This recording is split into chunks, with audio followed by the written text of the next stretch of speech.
You never forget your first, especially if they've got an unusual name. Kayla. There's something I don't understand about a woman's G-spot. I can't quite put my finger on it. I can drive a woman... Well done. That's hit home there, has it? Touched a nerve, so to speak. No, very apt. I can drive a woman wild with my tongue. Would you like me to demonstrate? Okay, pay attention. All the action is happening here, young man. Drive a woman wild with your tongue. Have you put on weight? Anal sex is overrated. It's fucking shit. And it hurts like buggery. I tried it with my girlfriend. She was bored to tears. Is everyone that's going to get it got it? Let's move along. We've been together now for 12 years, me and my girlfriend, so to keep things fresh in the bedroom, we do a little bit of role play. She pretends to be a nurse, and I pretend I'm still attracted to her. That's divided the room, hasn't it? There's people that thought that was funny, and then there are unattractive women. Some girls like to have the lights off for sex to happen. They like all the lights to be out before they have sex. And they've got a name. They're called fugly munters. I've never had a complaint about that joke. I've never had a woman come up to me after the show and gone, "Excuse me, I'm a fugly munter. How do you think I feel? Hungry?" Are there couples in? Give us a shout. I've got a theory about sex in long-term relationships. So the received wisdom is it's men that instigate sex within a long-term relationship. It's the man that says, "Should we go upstairs for a bit of slap and tickle, bit of how's your father, bit of sticky belly?" Whatever you call it in your houses. But it's the man that asks. I think that is misogynistic bullshit. That's like saying the man's got the sex drive and the woman is just passive. I reckon it's about 50-50 in most relationships. The reason you don't notice when women ask for sex is because when women ask for sex, it happens.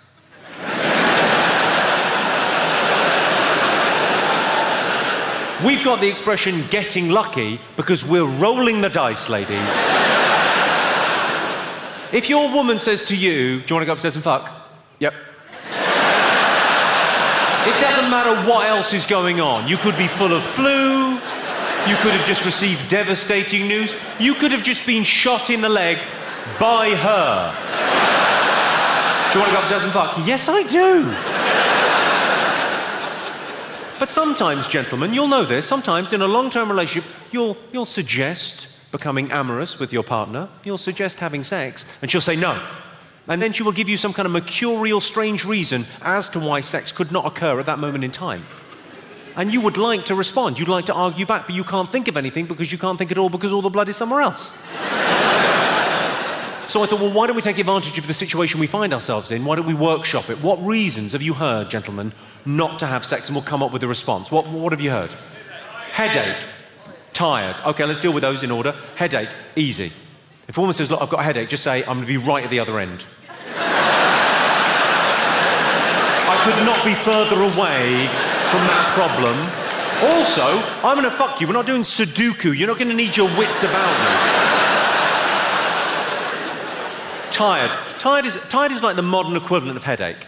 And I think genuinely, if a woman says to you, "Look, I can't have sex, I'm tired," what you've got to do, you've got to listen, obviously. You've got to acknowledge. It's not enough just to listen. She's got to know that you've heard. And then make a suggestion. That's my advice anyway. Don't demand anything from a woman. Make a suggestion. So if a woman said, "Look, I can't have sex, I'm tired," I'd say, "Of course you're tired. I hear you. You've got the kids, you've got the house, you've got work, you must be exhausted. So why don't you," and it's just a suggestion, "but why don't you do what you normally do and just fucking lie there?" You lazy fucking cow. Any other excuses for not having... Pregnant? She's too young.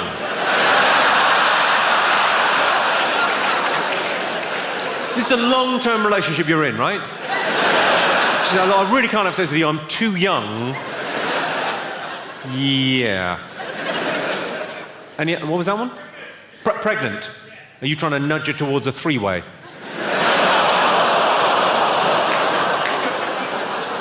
Is that bad? Clearly, yes. I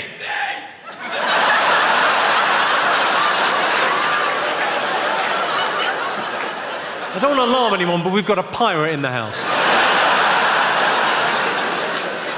Hoist the mainsail. She's dead. She's dead, and yet you're still hearing a voice saying no. That isn't her, that's your conscience, you monster.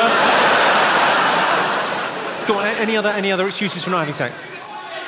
Your cock's too big. Try fucking a grown-up.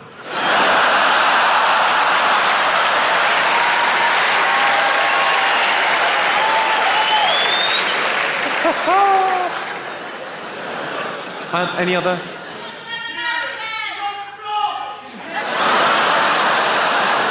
Sorry, sir, could you just repeat what you said there? She's on the blob. How nicely put, sir. I think a lesser man might have said menstruation. Or her time of the month, or maybe period. Even Arsenal are playing at home, or she has the red devil in her belly. Up on bricks. But you went with the much more genteel. On the blob! She's on the blob, isn't she? I think in all seriousness, if a woman says, look, I can't have sex, I've got my period, I would say, well, your arse isn't bleeding, is it? Yet. Give me a moment to work my magic. The best one I heard recently, someone said, a very nice gig in Cambridge. I said, any reasons for not having sex within a long-term relationship that you've heard from a woman? And a woman went, morning fanny. I said, what? She said, morning fanny. I went, yeah, I heard you, I don't know what that is. It's morning fanny. And she said, you know morning breath? It's that downstairs.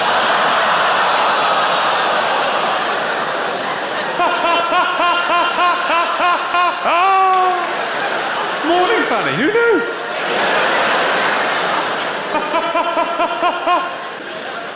I'm telling these rather bawdy jokes, but I'm actually quite a sensitive kind of guy, quite metrosexual. I remember the first time I got together with my girlfriend 12 years ago now, first time we had sex, first time we hooked up, I cried. I don't know whether it was the physical act or the emotion of it or the pepper spray, but I teared up.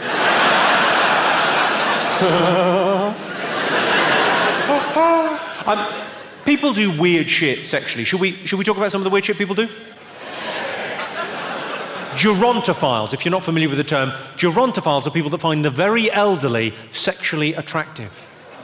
I know, a bit of a mouthful, isn't it, gerontophile? I prefer to call them OA pedos. They like a bit of granny fanny, where's the harm? 50 Shades of Grey, very different thing for them. Years ago, this woman introduced handcuffs into our sexual relationship when she called the police. I said, I'll come quietly. If you strangle yourself during sex, it's called autoerotic asphyxiation. If you do it to someone else, it's called a serious sexual assault. My bad. A fluffy. Do you know what a fluffy is? A fluffy is when you're having sex with a woman and... Sorry, scratch that. Not when you're having sex with a woman. When you're making love to a lady. And as you make love to that beautiful lady, a fluffy is when she farts on your balls.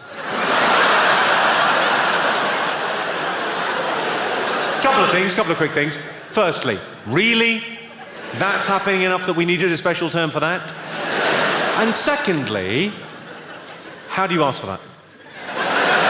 Not that I would want that to happen, but when you find out that's your thing, how do you ask for it to happen? Because presumably no one asked for that the first time it happened. That was a happy accident. He was working away and one slipped out and he thought that's not an unpleasant sensation. But then it's very difficult to ask for that to happen again. It's very difficult to come across as Mr. Darcy, the king of romance, when saying to the woman in your life, would you mind later on, when we make love, farting on my balls? It'd be much easier, take her out for Indian food and hope for the best. Has anyone in here ever walked in on people having sex? Yes. What did you walk in on, sir? My parents. Your parents? What kind of special hug was Mummy doing with Daddy? What did you actually see when you walked in? Awful things. What was your dad up to? I mean, his balls, presumably, but... Did you get an eyeful? Sorry, obviously not like that. That'd be awful. You'd have to think that was premeditated. If you walked in and he was, oh, this is going to be brilliant. You saw your parents, because I presume you followed the classic etiquette of walking in on people having sex, which you walk in, I see, off. And in your case, straight to therapy.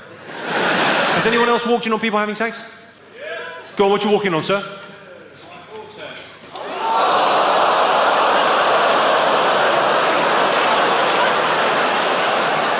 I don't know why that's bad. It's so much worse. Because if it was your son, I think we would all go, yeah, go on, son. Go on, my son. But with your daughter, you can't walk in and go on, love.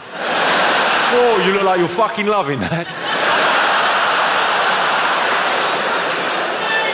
Hey, it's my little girl. I mean, hopefully it was a guy you approved of. Was it a guy you approved of? He sat next to you.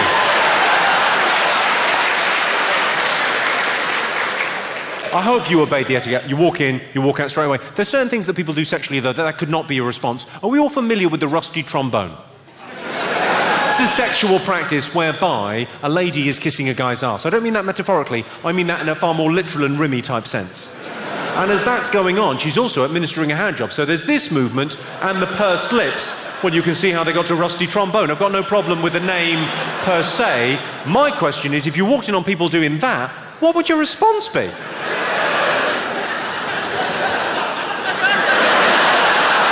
Are you sure?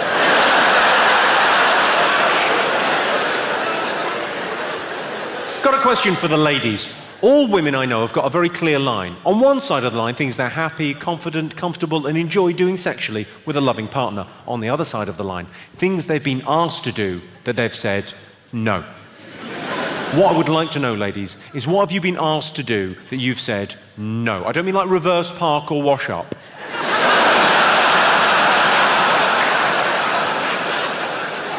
Where do you draw the line is really what I'm asking. What have you been asked to do that you said no? You look confused. Did you not realise you could turn shit down? No idea. You're just hearing now. You draw the line at anal. What, sorry? Yeah, totally. But on his birthday, yeah? Man up, lady. That's where you draw the line. Okay, any advance on that? Any other weirder things? A threesome. What kind of threesome was it, madam? Was it two guys and you, or a proper one? Go on, what kind of threesome was it? Two women? I think that, on the surface, that sounds misogynistic, doesn't it? He's gone, oh, I need two women to satisfy me because I'm such a man. I don't think that's what it's about. I think he was thinking of you. He was thinking, wouldn't it be lovely if after lovemaking she had someone to talk to? Thinking of you. Loves you. Any others? Any advance on this? Egging. What, sorry? I'm not sure if I'm mishearing or you can't talk. It's tough. Go on, what are you saying? Pegging. Pegging. The fuck is pegging? Isn't that just running? What's pegging? Where she gets a dildo on and does you up the arse.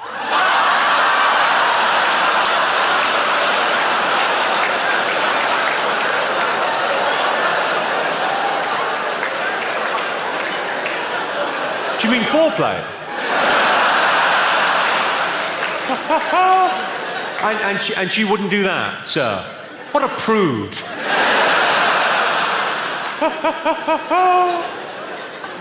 Any?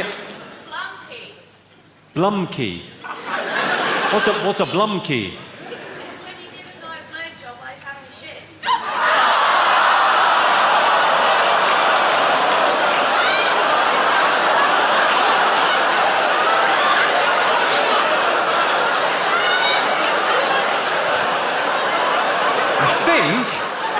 If I'm not mistaken, she just said it's when you give a guy a blowjob while he's having a shit.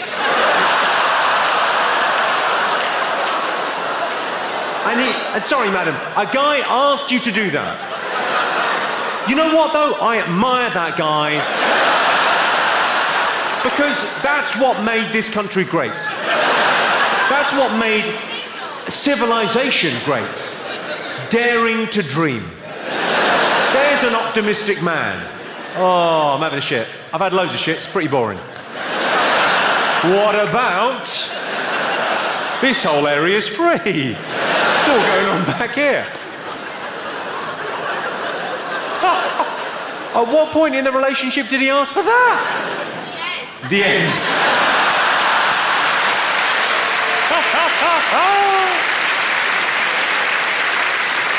Not a bad way to end a relationship. Things aren't going well, you're not getting on. I'll see if she'll suck me off while I'm having a shit. Because if she says yes, I think she loves you. Any other weirdness? The reason I've asked that question a few times now is because it's my favourite bit of the show, because I know that there are women out there who are currently having pressure applied to their legs by the men in their lives. There are men out there going, I just wanted to fucking try it, shut up.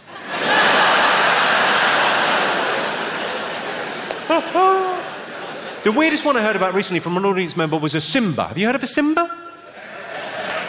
You know what a Simba? A Simba is from The Lion King, I believe. It's when you're with a beautiful lady, you're making sweet love to her, and you finish on her chest. Fine. A little bit disrespectful, some might think, but fine. And you take Simba.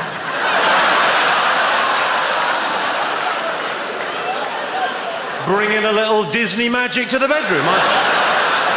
I'm not sure my girlfriend would appreciate a Simba, but I think I could just do it on my own. I think the next time I'm at home and I've got broadband and a bit of time to myself, I think I might try and finish there. Simba. I've got a tip for the ladies, or if you like, I could put the whole thing in. Just a short one. Do you want to know the secret to the perfect hand job? Use your mouth.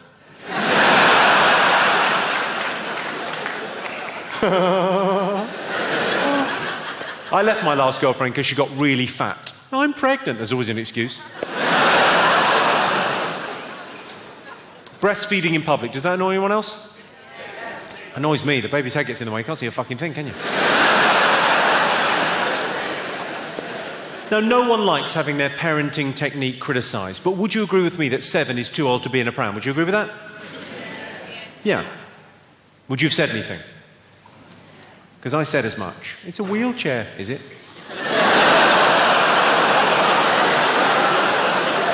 Who's got kids? Give us a shout. Who hasn't got kids? What are you saying, happier? Which is weird, because we're not trying to get anyone to join our gang.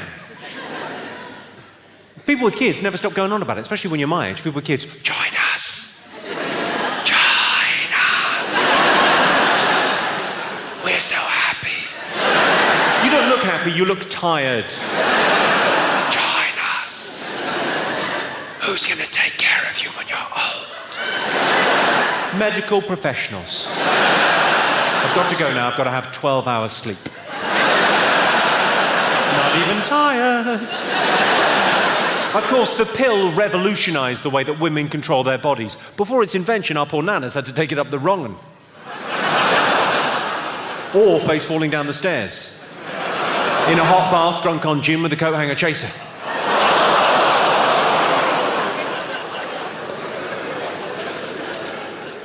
My best friend's wife is having a baby, and I asked him, I said, what do you want, a boy or a girl? And he thought about it, he said, I wanted a blowjob. Really mournful. I like getting a blowjob off the missus. I don't know if you get this. I don't know if you get a blowjob off my missus, but the thing I like about oral sex with my partner, I think the thing most men enjoy about oral sex with my partner is not anything sexual, ladies. It's the peace and quiet. Ladies, if you've ever been going down on a guy and he's gone, that's not your technique. That's not the sound of his sexual ecstasy. That is the sound of a man not being asked a question.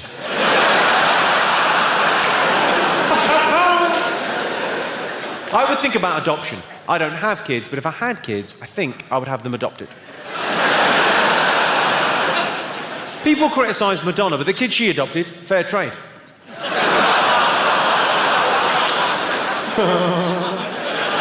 Have we got any dads in? Give a shout all the dads. Did you cry at the birth of your first child? Oh, very few of you admitting it. A lot of guys are embarrassed by the fact they cried at the birth of their first child. I think it's because they don't quite know why they cried. There's different theories. Some people think it's the biological bond with the child that you meet for the first time. But that can't be it. You're only meeting it for the first time. It's not like the mother that's been carrying inside her. That's more of a biological thing. With the guy, no. Some people think men cry at the birth of their first child because of the gift that's been bestowed on them by the woman in their life. That would make them tear up? No.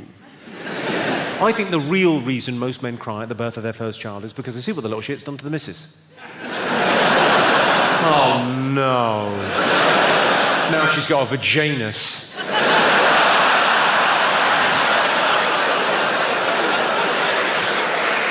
Good.